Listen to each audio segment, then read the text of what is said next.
नमस्कार। जीविता TV channel में आप सभी का स्वागत है। मैं हूं प्रोफेसर डॉक्टर एनपी सिंह। आज हम लोग विषय पर बात कर रहे हैं मेंटल रियाल्म और कृष्ण। कृष्ण जो हमारे आराध्य हैं, हमारे पूर्वज हैं, हमारे पथ प्रदर्शक हैं।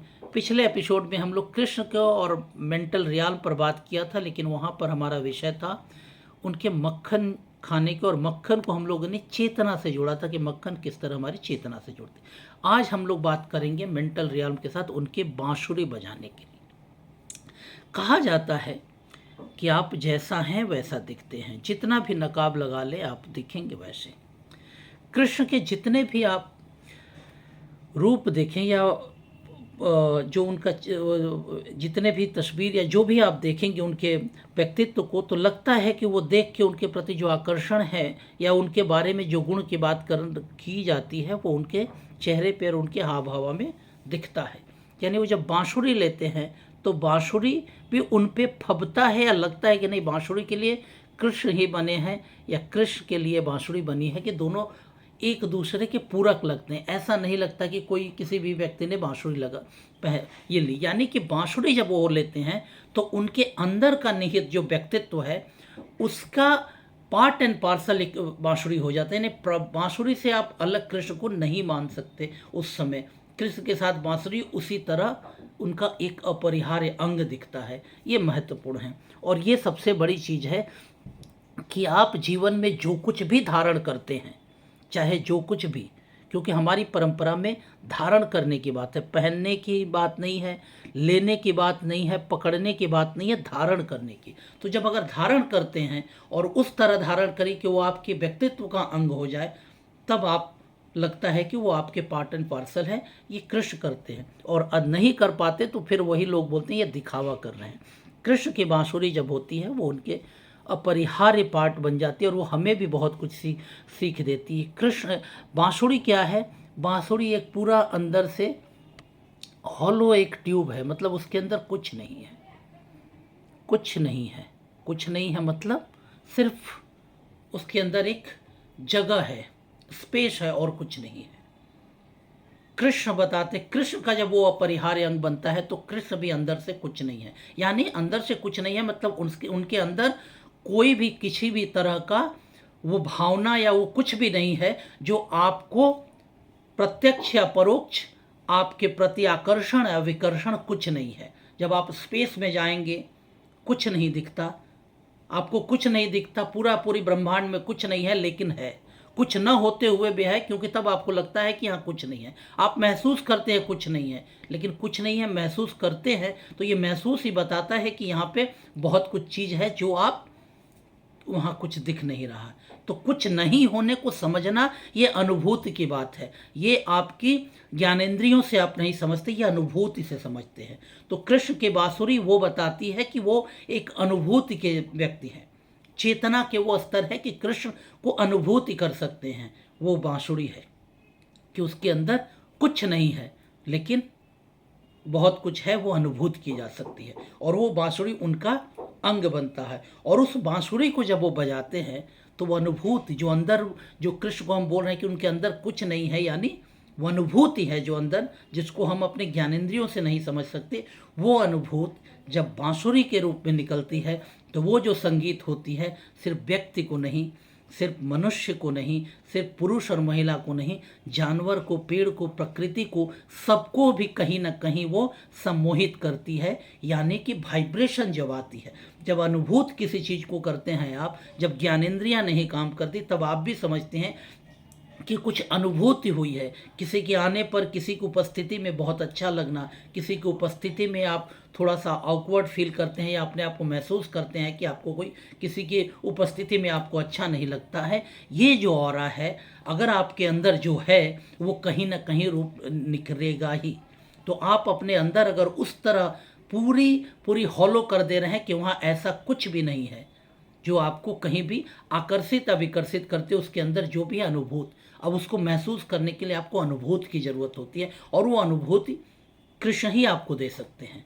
तो वो बांसुरी उनकी अपरिहार्य अंग तभी बनती है जब कृष्ण अंदर से किसी के प्रति ना आकर्षण में है, ना किसी के प्रति विकर्षण में है, अंदर कुछ नहीं है, सिर्फ अनुभूत है। और वो अनुभूत जब निकलती है तो सबके पास पहुंचती है और सब महसूस करते हैं। लेकिन जो महसूस करते हैं, कैसा महसूस करते हैं, उनके अंदर जैसा रहेगा वैसा महसूस करते हैं।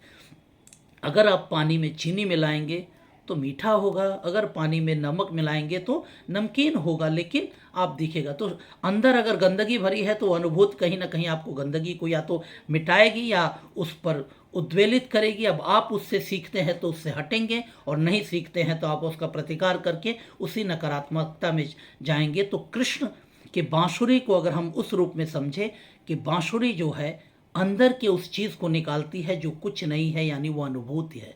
और जब आप उस स्तर पे पहुंच जाते हैं कि आपके अंदर सिर्फ हॉलो है, यानी कोई भी ऐसी चीज़ नहीं है जो आपको मेटीरियलिस्टिक फॉर्म में है, जब कुछ नहीं है तो वहाँ सिर्फ ऊर्जा है। अनुभूति जहाँ है वहाँ ऊर्जा है, सूक्ष्म संवेदना है। वो ज्ञानेंद्रियों से आप नहीं समझ पाते, वो आप समझते हैं अनुभूति से। और वो अनुभूति कब होती है? जितना भी आप अपने को रिफाइन करेंगे, जितना ज़्यादा आप अपने को सूक्ष्मता के साथ जोड़ेंगे, उतनी ज़्यादा वो सूक्ष्म अनुभूति को आप महसूस कर सकते हैं। यानी आप भी एक व्यक्ति के रूप में, एक सिंपल साधारण व्यक्ति के से उस अनुभूति को समझने की अवस्था में पहुंच सकते हैं। उसके लिए आपको अपने अंदर की उस जो हॉलो स्टॉक जो है बांसुरी की है, उस हॉलो स्टॉक को हॉलो या उस तरह का क्लियर बनाना पड़ेगा। अगर अंदर कुछ विकार है तो अंदर से भी कुछ बाहर नहीं निकलेगी, बाहर से भी कुछ नहीं निकलेगी। और जब अंदर बाहर करेंगे तो कहीं ना कहीं आपको घुटन महसूस हो सकती है, कहीं लगेगा कि कोई चोकिंग हो रही है, और मानसिक रूप से कहीं ना कहीं आप एक एंग्जाइटी में रहेंगे। तो अगर आप उस तरह करते हैं, उस हॉलो स्टॉक को बना ये करते हैं कि आपके अंदर भी कुछ नहीं है, सिर्फ अनुभूत है। जितना उस अनुभूति को अपने अंदर करेंगे तो आपके शरीर के एक कोशिकाओं में वो स्पंदन महसूस होगा, और धीरे धीरे आप मानसिक जो रियाल्म बोलते हैं, आज की भाषा में हम लोग मानस की बात करते हैं, बट हमारी परंपरा मानस से ऊपर की बात करती है, चेतना की बात करती है। चेतना जब इतनी सूक्ष्म होती है कि हम कहीं ना कहीं उस वाइब्स को, उस अनुभूति को महसूस करने की अवस्था में पहुंचते हैं। तो ये बहुत महत्वपूर्ण है कि कृष्ण की जो बांसुरी है वो सिर्फ बांसुरी एक बाजार में मिलने वाली बांसुरी नहीं है, क्योंकि कृष्ण के साथ जब बांसुरी हम देखते हैं तो एक अपरिहार्य अंग होता है। क्योंकि कृष्ण हमारे लिए सिर्फ और सिर्फ एक देव या एक भगवान या एक इतिहास पुरुष ही नहीं है, वो हमारे ऐसे पथ प्रदर्शक है, या हम यूं कहें कि हम उनके जेनेटिक इनहेरिटेंस को कैरी करने वाले हैं। हमारे अंदर वो सारे हैं, बट हम उनकी तरह नहीं हो सकते, क्योंकि हमने कहीं ना कहीं इस तरह के बहुत सी चीज़ों को लेके अपने इस हॉलो स्टॉक में बंद कर दिया। अपने बांसुरी के अंदर इतना कुछ डाल दिया कि बांसुरी में अब हवा भी जाने की जगह नहीं है हमारे लिए। इसलिए हमारे हाथ में बांसुरी या वैसा कुछ भी होता है तो हम यही कहते हैं कि हम प्रिटेंड कर रहे हैं, हम अपने को बनने की कोशिश कर रहे हैं, कृष्ण बनने की कोशिश नहीं कर रहे। कृष्ण जो धारण करते हैं वो कृष्णमय हो जाता है और लगता है कृष्णमय।